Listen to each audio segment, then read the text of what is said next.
皆さんこんにちは、ガジェログです。ファーウェイバンド7がついに発表されました。待ちましたね。ちょうど1年ほど前にですね、今私使っていますファーウェイバンド6が到着して、月末にはもう手元に届いていたんですけども、それからですね1年経ってまだ全然発表されないなと思っていましたら、突如発表会が行われるということで、このファーウェイバンド7もその時に発表されました。では早速ですね、待望のこの7、どんなモデルになっているのでしょうか。前のモデルとの比較も含めながら解説の方を進めていきたいと思います。では早速本日も行ってみましょう。ファーウェイの中国の公式サイトの情報をもとにお届けしたいと思います。早速ですね、まずカラーリングが出ていますけど、今回はデバイス本体の色を含めて4色展開になっています。今回はですね、本体そのものの色を変えてくるっていうのはね、Apple Watch 対抗にもちょっと似てるのかなという気はします。まずディスプレイに関するね、特徴になります。画面サイズはですね 1.47 インチと、そしてボディの厚さは 9.99mm、 そして重さですね 16mm になっています。バンド6は 18g でしたので 2g 軽くなっています。バンドを含まない重さになっていますね。前回との違いなんですが、ボディの厚みが前回は 10.99mm でしたので 1mm薄くなってきました。体感的にはこれ分かるかどうかっていうとね、ちょっと言われないと分からないぐらいの感じになるかもしれませんね。そしてこちらは嬉しいことにサイドボタンがついてきましたので、これは非常にやっぱりありがたいですね。そして文字盤に関する情報がもう出ています。多様なダイヤル、カラフルな選択肢、ここにありますけど8000以上文字盤の種類があるっていうことですね。これはですね、無料のものだけでなくて有料のものを含めて8000以上販売していて、やっぱりねそれが結構大きな収入になってるんじゃないかなという気がします。ここに相当力を入れてる感じはします。そして新しいスタンバイダイヤルと書いてあります。画面がオフになった後、いつでも時間を確認することができます。画面がオンになるたびに、それはあなたの目を輝かせることができますとあります。つまりこれどんなことかって言いますと、いわゆる AOD になります。Always on Display になります。ついにそうです。AOD がこのファーウェイバンド7に到着しました。いやー、ついに積んできました。ただしですね、バッテリーの持ちとのトレードオフになるかと思いますので、そのあたりは少し前に出ましたレドミスマートバンドプロとの比較においてですね、どれぐらい AOD を使った時にバッテリーが持つのかっていうのが少し見ものになりますね。ちなみにこちらが AOD が表示された画面になるということです。どうでしょうかね。これ以外にもあるのかどうかっていうのはちょっと分かりませんけども、当然ながら AOD ですのでね、シンプルな画面になっているということになります。文字盤の他の種類になります。太陽と月が一緒に輝き、手首の間に響き渡るとあります。ニュームーンフェイスダイヤルが追加されたということですね。ここのディスプレイ見てみますと、月の満ち欠けが表示されていて、地球とのコントラストをね表示してくれています。そして引き続きですね、ここにありますけど、文字盤を自分の好きな写真に変更することができますよということも述べられています。そしてバッテリーになります。完全なバッテリー寿命、永続的な交際とあります。ファーウェイの急速充電技術の恩恵を受けて、外出前に5分間充電でき、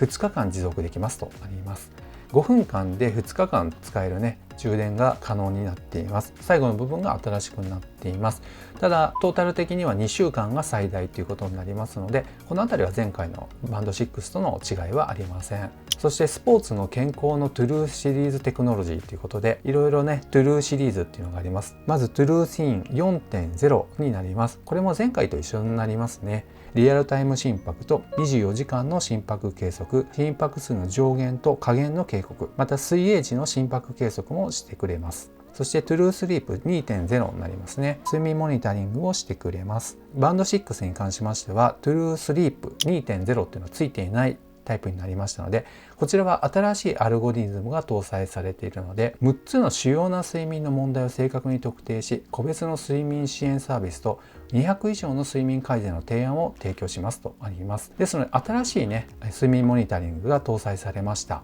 このあたりはねどのような結果になるのかっていうのがちょっと楽しみになりますね。そしてトゥルースポーツもね搭載されています。こちらに関しましては前回と同じように96のスポーツを測定することができます。11種類のプロスポーツモードっていうのがありました。6種類のワークアウトを自動識別することもできました。そしてその他の85種類のカスタムワークアウトモードがありましたので、これに関しては一緒になるかと思います。そしてトゥルーリラックスも入っていますね。こちらはいわゆるストレスモニタリングになりますね。この CG にありますけどもね、その時間ごとのストレス計測になります。またマインドフルネス、呼吸の整えとかですね、そのあたりもこの機能としては入っています。また面白いのが薬を飲んだりとかですね、そのあたりのリマインダー機能も入っているということですね。さらに心臓の健康に気をつけてとあります。心拍モニタリングに関しての新しい技術なのかもしれませんが、翻訳された日本語がよく分かりませんのではっきりとしたことは言えませんけど、不整脈を見つけることができる技術が入っているのかなという感じですね。これは入っていったら問題を抱えている方にとってはすごく安心材料になりますね。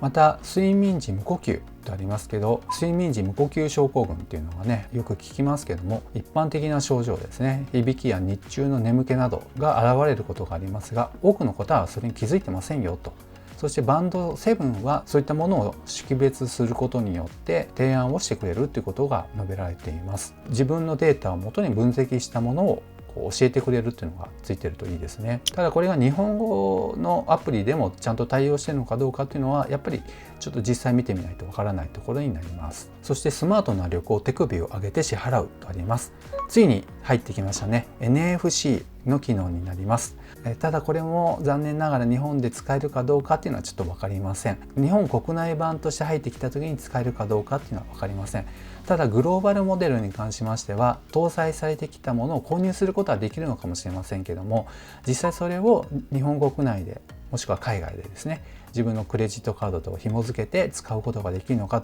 どうかに関してもやっぱり使ってみないとわからないっていうところになりますね。でもしですね使えた場合なんですけど、312の都市で NFC バスと地下鉄の支払いをサポートしていますよとありますね。これすごいですね。つけてほしいですね。特に Google Pay と紐付けて使うことができたらすごくいいですね。そしてその支払いをしている時の CG になります。こちらもそうですね。いやーいいですね。かざすだけで支払いができたらいいですね。特にビザタッチとかね、最近多いそのクレジット系のコンタクトレス、Suica とかね、そのあたりはちょっと搭載っていうのはほぼ無理だと思いますけども、 NFC で使える Google Pay あたりが搭載されたらいいなと本当に思います。そして便利な体験として音楽再生コントロール、そしてリモコンカメラ、メッセージクイック返信、これ新しく入りましたね。そして電話の着信、ただしですね9番10番11番とね米印みたいなのがありますので、もしかしたらですけどもこれ Android 限定とかに、なるのかもしれませんね。加えてですね電話を探す機能、そして明るい画面に触れるとありますけど、最近ねアップデートされて本当これ便利ですね。やっぱりあるかないかって言ったらめちゃくちゃ便利になっています。そして 5ATM 防水で 50m 防水ということで、これも前回から踏襲されています。加えて補足情報になりますけど、充電のインターフェースに関しましては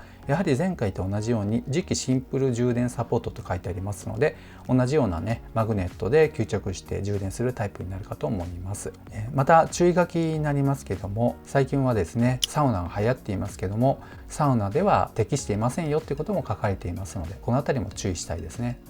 はい、ではお値段の方なんですけども、通常版が269元ということで日本円にしますと1元20元換算しますけども5380円、